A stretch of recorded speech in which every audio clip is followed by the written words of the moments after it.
Hello everyone. So as Jessica said, my name's Bruce Mills. I'm the Emerging Economy Manager here at Cedar Lithgow Council. And I'm going to give you an introduction to the Lithgow Emerging Economy Plan. I should disclose that it's going to seem a little bit negative at the beginning because Lithgow is a city and a region with challenges. But if there's one thing we all know, Lithgow is up to a challenge. And you've just heard from two speakers who are participating in addressing those challenges. So I just want to be very open about the challenges facing the city, but I want to then talk to you about what Council's doing to work towards addressing those challenges. So the Lithgow Emerging Economy Plan. It exists because Lithgow is at an economic crossroads. 46% of the gross regional product is generated from digging it up and burning it in a power station. And Lithgow's done that in one way or another for 150 years, right? And those days are over, or they're coming to be over. But at the moment it employs 16% of the workforce. And let's think about what that number means. That means nearly 1 in 5 households in this city, in this region, put shoes on their kids' feet, food on their table by working in those industries. 800 positions, maybe another 100 contractor roles, supporting, as I said, but somewhere between two and a bit thousand residents, families, children, partners.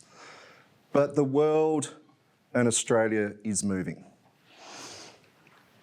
Global decarbonisation thrust, certainly by countries like Australia, Europe, let's say the United States these days, but getting towards net zero by 2050. That is Australia's position. New South Wales wants 50% reduction in carbon emissions by 2030. And Mount Piper, publicly announced, is expected to close around 2040. So just over 10 years from now. And Lithgow's already in a tricky position. Its gross regional product is declining by about 0.5% a year. So Lithgow is already slowly, perhaps almost imperceptibly, getting a little bit smaller each year. Same with population. Less than 1% drop, but slowly, perhaps imperceptibly, fewer people every year. That's already, that's now. And that's opposite to what's going on in towns like Orange and Bathurst, which are growing by about 1% a year. They're going the other direction. And there's already been the loss of, the Wang, and there's some workforce challenges as well. Only 52% of people have a Year 12 or higher education. Only 9% of the population hold tertiary degrees. Both of those numbers are significantly below the state average, as is the working age population. Lithgow is an older town, just is. So challenges in terms of the workforce of the future. So what does that all mean? Potential job losses of up to 1,800 positions as Mount Piper closes, as the mines feed less coal into it. There'll be some export market, a little bit, but most of the coal's going into Mount Piper. Worst case scenario, you get about a 4.2% annual gross regional product decline until 2030, which means Lithgow's gross regional product drops from about 1.4 billion to just under 1 billion. Big hit. Further impact on all the associated things, transport, manufacturing, all the interconnected sectors. You can all think of businesses, people you know who work in them, that are connected to mining or energy production. They'll all be impacted. So what do? You get that vicious circle. Shrinking economic activity leads to further population decline, leads to shrinking economic activity, which leads to further population decline, which leads to reduced local services, deeper economic vulnerability, entrenching social disadvantage. That's the challenge. That's the challenge. Transgrid says it's already started. So when you talk to your friends and neighbours and they say, oh, this transition thing, I don't know about that. I don't know if that's real. Transgrid says we're already in it in New South Wales. They call the 10-year period we're in now the critical decade. It's when the real impacts of transition in New South Wales will start to be felt. And AEMO, the market regulator, expects most coal to be retired by 2035 and the deep trend, and we'll be at 90% renewables by 2035 as well. Mount Piper will not run flat out to 2040 in all likelihood. Energy Australia, and that's their own graph. So I'm not speaking out of school, that's their publicly available graph. Hard to see, let me tell you the little bits there. This is the years, 2024, 5, 6, so there we are, 2025 up here. This is how much CO2 they're emitting across their two major plants, really, right? You can see that around 2027 to 2029, there is a significant drop in CO2 emissions. What can that only mean? They're not running the plant full tilt. Then we get into what economists like to call the uncertainty cloud. What Energy Australia here have done is modelled out a range of scenarios about how their plants might run till you get to 2041 and they're turned off. The reason it's uncertainty cloud is because how much they need to run the power station will depend on how the renewable rollout goes in Australia, how quickly we roll out the battery farms, how quickly Australia rolls out the solar farms. And don't think that that's not happening. In January this year, there were days in this country where 49% of the grid, 49% of Australia was running off renewable energy. This summer, it'll be over 50. The UK is at 85. It's already happening. And don't think for a moment that the Lithgow Emerging Economy Plan is about renewables. Renewables are going to come to Lithgow anyhow, because the market's doing what the market's going to do, which is adapt to the new models for how power is going to be generated. And Lithgow's a great place for renewables. Leaving aside how any individual might feel about them, if you're a person who wants to build battery farms and you've got defunct power generation sites that are nice and flat, are connected to the grid by massive high voltage lines, what a wonderful place to propose to put your battery farm. That's why they're going to come to Lithgow. But the LEEP program is not about renewables. But how long Mount Piper runs will depend on how quickly the market rolls that out. If we get more solar panels, more battery farms quicker than expected, they won't need it to run it as much. If it takes longer than expected, they might wind it out. And you can see there's a scenario where it doesn't really drop right to 2040. That's the challenge. And the other issue is federal and state governments want to make sure there's power security. So they will subsidise plants.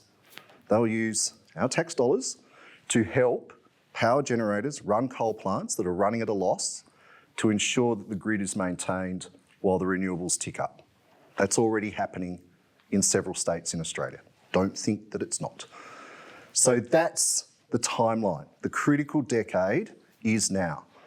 By the end of next decade, that plant will almost certainly be closed. Things could happen, but it'll be closed. So this is a tricky graph. That's financial year 2021. That's financial year 2031. Not that far in the future, not Star Trek. 2021, 3031. That's Lithgow's gross regional product, just under 1.5 billion. And this big slab of it is mining. A significant part of the economic value add in this region is from mining. That's not a bigger economy. What that is showing is that it's gone. So this graph only goes up to here. So what happens? Mining shrinks from that to about that. There's some minor increase in electricity, gas and waste, some minor increase, a bigger increase in public administration and safety. But what do we think that is? Probably a bigger prison. Jobs of the future, huh? Manufacturing goes up a bit. Healthcare and social assistance goes up a lot because of health and allied services and aged care. Tourism potentially goes up a bit and all others go up a bit. That's the challenge. The challenge Lithgow has is to replace that. That's what we have to work on. So who's heard of the Future Jobs and Investment Authority? Used to be known as royalties for rejuvenation. So what do countries do? The Nordic countries do this exceptionally well. England does it better now after the 80s. Everyone remembers the full Monty, and they'd close down mines and they'd close, sudden stop, and hundreds, thousands of workers displaced. They do that much better now. We've got regulators in Australia to try and make that happen better so we don't get like Victoria did in the 90s, where there has to be a clear announcement about when a plant's going to significantly decline, and there has to be support in place. It used to be known as royalties for rejuvenation because the idea was the New South Wales state government would carve off some of the royalties it receives from mining, reinvest it in communities that are impacted by the change associated with decarbonisation, and those communities use that money to re-engineer their economies. Makes a lot of sense, right? The Future Job and Investment Authority is the way that's going to happen in New South Wales. There is a Central West Future Jobs and Investment Authority, and it's already been announced, and it'll certainly be set up within the next year or so. And they will manage some of the money that's going to be directed to New South Wales, and directed to the Central West, including Lithgow, and I'll talk about that in a moment. So the LEEP started in 2022. Council, and I would argue courageously, identified that at that time there was no clear pathway for how council was going to be assisted, how Lithgow was going to be assisted in managing the transition. There has been no announcement about the Future Jobs and Investment Authorities. So everyone remembers the special rate variation a couple of years ago, fondly, yeah? Some of that money is going towards building up the streets and the footpaths and the roads, you know that. Some of that's funding LEAP. So it's council taking its own leadership position to define its own future. The opportunity for all of you, for all of us, for the city and the region, is to decide whether you're going to let economic transition happen to you, or you're going to shape how it happens. And the only way you can help shape how it happens in a meaningful way is with some financial support from state and federal governments. And that's what we need. So that's the opportunity to actually lobby for that. Who's heard of Collie in WA? Yeah? Mining town, not unlike Lithgow, right? Mining town, it's the major industry. What's the difference between Collie and Lithgow? Collie's got about half the population. Collie, who started their transition journey 10 years ago and advocating for their own self-interest, has received $660 million in state and federal assistance to manage the transition of that town. On average, that's $28,000 per resident of Collie. The New South Wales State Government, God love them, they've started, have announced the Future Jobs and Investment Authority. They have carved off 1% of 1 year's royalties to help coal towns transition. That's going to be spread across 12 LGAs. If we average it out, and it's probably not going to be distributed on average. I don't know how they're going to distribute it because they haven't announced it yet, but let's do it on average. That means Lithgow gets about 22 million over 4 years, which averages $400 per resident in state government support to help manage the transition. The opportunity is to ask for, remember Oliver? Yeah. It's one of the things we work on a lot. Advocating full-throatedly for Lithgow's interests. And increasingly, my colleague Jess, we're working with the community to help us all advocate with one voice, one clear voice. The most successful policy interventions by governments at all levels is the building of what's called adaptive capacity. The Productivity Commission in Canberra says that. Global best practice says that. If you want to Google it, there's an oil tanker worth of papers online. What's adaptive capacity? STEAM education. Everyone remembers going to school, science, technology, engineering, arts and mathematics, right? There, thank you. Emma at the back is our STEAM teacher.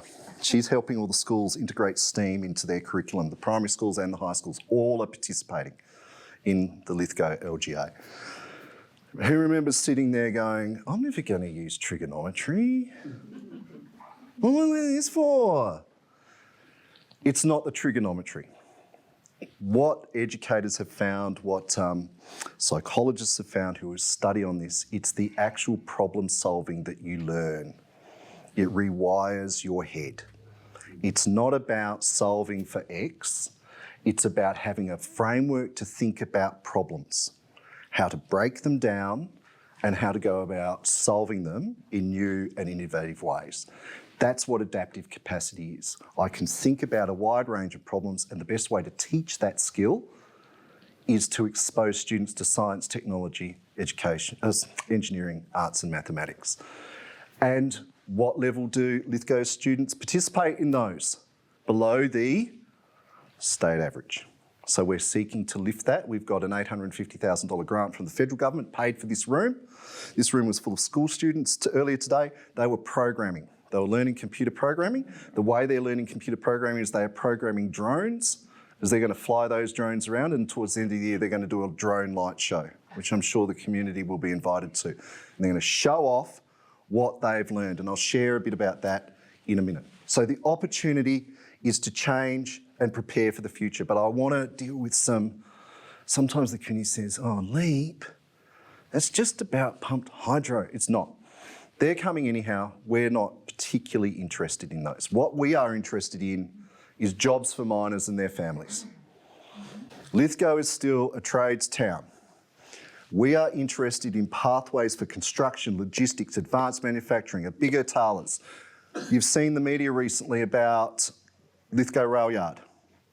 That's LEEP. We were driving that to persuade state or federal governments to step in and buy it, or persuade Pacific National to rethink whether or not they wanted to sell it.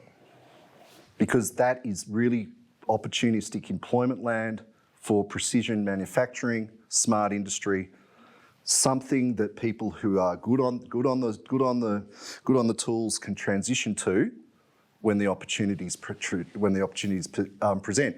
Economic diversification is not about tourism or healthcare, any of those sort of things. We do need to build them up as a region, but it's still really focusing on Lithgow's traditional strength, advanced manufacturing, precision manufacturing.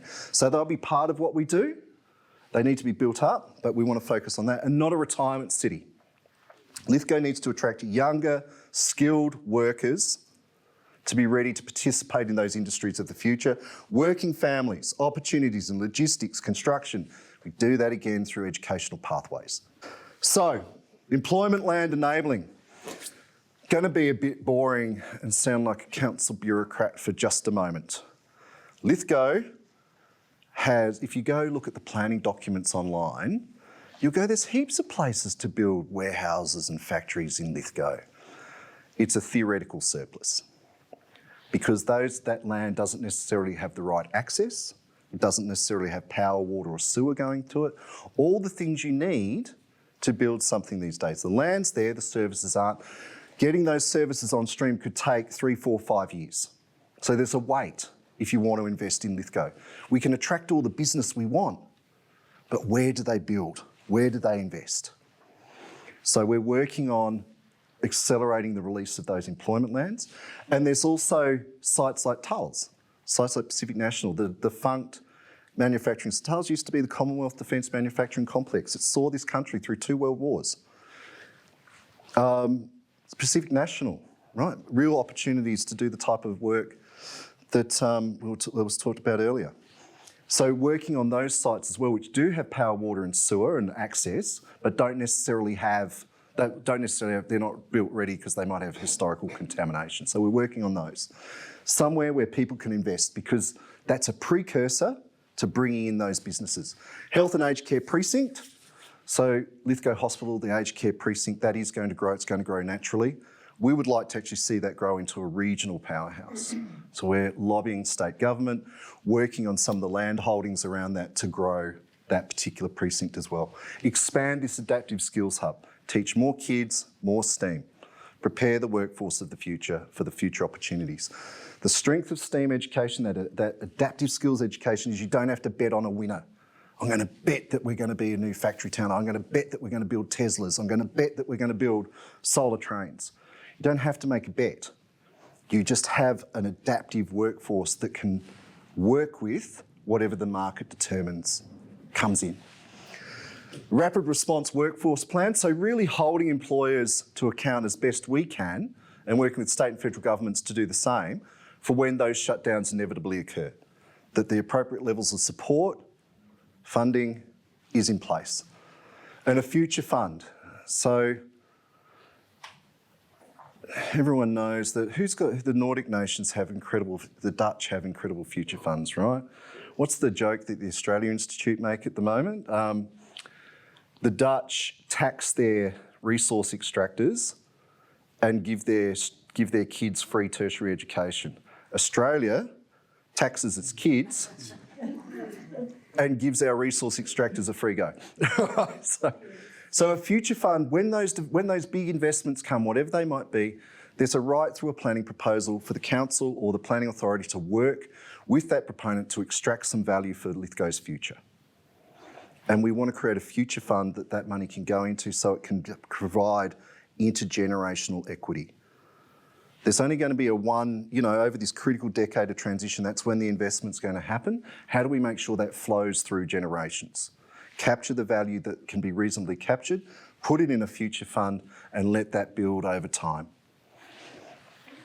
And then some master plans for the redundant sites so that they can be reused in a new way. Could be ecotourism, could be a battery farm, could be a new industrial site, could be a new residential site. But getting that planning done now so when the transition comes, the ideas are in place. The property owner, the regulatory authorities know what could happen. Key precinct placemaking, and I'll talk about that in a moment, Main Street. Will give this example. So I'm a placemaker. Doesn't matter if you don't know what that means. I won't go into it, it's a long story. But I will say this, your main streets, your town squares, your boulevards are a picture postcard about what your city's about, whether it's Lithgow or whether it's New York.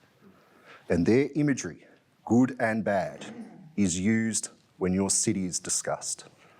And every time I see Lithgow on the news, they cut away to some footage of Main Street. And what do we see? What does New South Wales see? A moribund, quiet, declining street. And why are they doing that cutaway? Because that picture's worth 1,000 words. We need to change that picture, and by changing that picture, we can change the story of Lithgow. My previous council was City of Parramatta. Anyone know Parramatta reasonably well? Do you know it going back in time when you had Church Street Mall, walk through Church Street Mall like this, so you didn't get rolled for your Nikes? And have you seen it now? It's Centenary Square and Parramatta Square. Centenary Square, I did that. That was my project. That was one of my changes I brought to Parramatta. Change the picture, change the story, change the way people see it as an investment. So that's what placemaking does. Support the Seven Valleys cultural tourism. Tourism's a tricky one. Tourism is about 2.5% of Lithgow's GRP at the moment, the region's GRP. The Upper Mountains, Three Sisters, all that, about 5% of theirs. So we'd like to get to 5%. We're going to capture the 400 million visits or whatever it is they get a year, 40 million, sorry, that they get a year, and bring more of them down the hill to Lithgow. And community engagement, workshops, reference groups, storytelling, feedback, so that you have a clear portal and a clear window as to how Lithgow is progressing as it changes. Transparent and open. They're our key focus areas. Emma has every primary school, every secondary school in Lithgow participating in this program. The primary school program is delivered out at the schools. The high school program is delivered here. The primary school program at school is doing the Wild Robot program where she's teaching kids a whole lot of science that relates to biology. It's a terrific piece of work and it's really important, and it's because the Lithgow Emerging Economy Plan exists, and that work's happening because of the special rate variation. That's why it's happening. Everything we do is in partnership, and that's Jessica at the back. Isn't she wonderful? Hello, Jessica.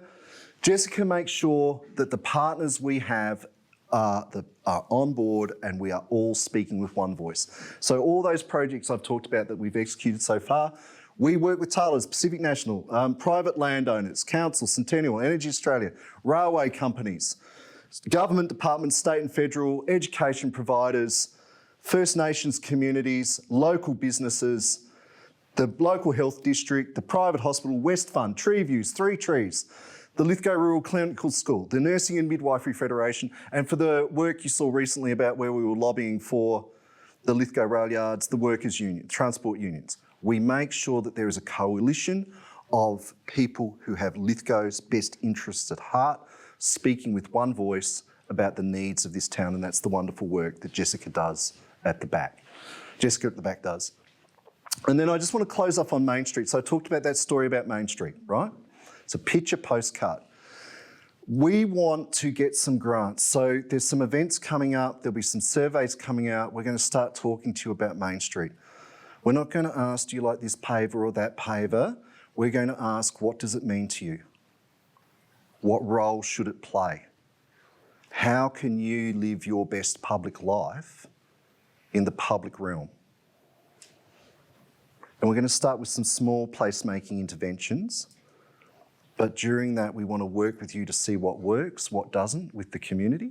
Use that to develop detailed designs for the future of Main Street, and then use that to apply for grants to improve Main Street. And I'll give you a couple of examples I've done. This is what I'd call tactical placemaking.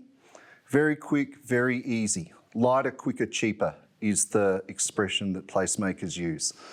Two of the same laneways there in Parramatta. It's amazing what a lick of paint, some milk crates with some cushions on top, and a local business that's prepared to operate out of a hole in the wall. That's all you need to change a place. That's all we need. And that's a community-led process as much as it's led by us. But we want those detailed designs because we want to apply for federal and state government grants. This is a street in Granville. They are the same streets. That was a project I did 2-3 years ago. Very similar. I picked that one because it's similar to Main Street. It's got those beautiful heritage facades. We actually removed a lane of traffic, put in the contemporary lighting so the businesses could expand over, and we wanted to celebrate the heritage of that street. It was a colonial street. So those crates that you see there, they're not strewn there. They're actually made of steel. They're street furniture, so you can sit on it, but it looks like it's part of what the street used to look like. That's what we want to work towards. I'm not saying Main Street has to look like that. That's a co-design exercise with the community. That's where we ended up with a design we built up with the shopkeepers and community there. Behind those that you can't see are 30-storey apartment buildings, and that's why this street made sense, right? It was a place for that community to go to live their best public life in the public realm. That's what long-term placemaking's like, and that's what we want to work towards for Main Street as well. So, Lithgow. The challenge is real, and it's here now. So when you talk to your friends or neighbours about the challenges facing Lithgow, let them know that they're real challenges, and they're afoot now. But do let them know that there are opportunities for the community to collaborate with council through the LEEP program, with each other, to address those challenges. So I look forward to working with all of you, as do the team, over the next few years as we address those challenges. And thank you for listening to me this evening. That's it.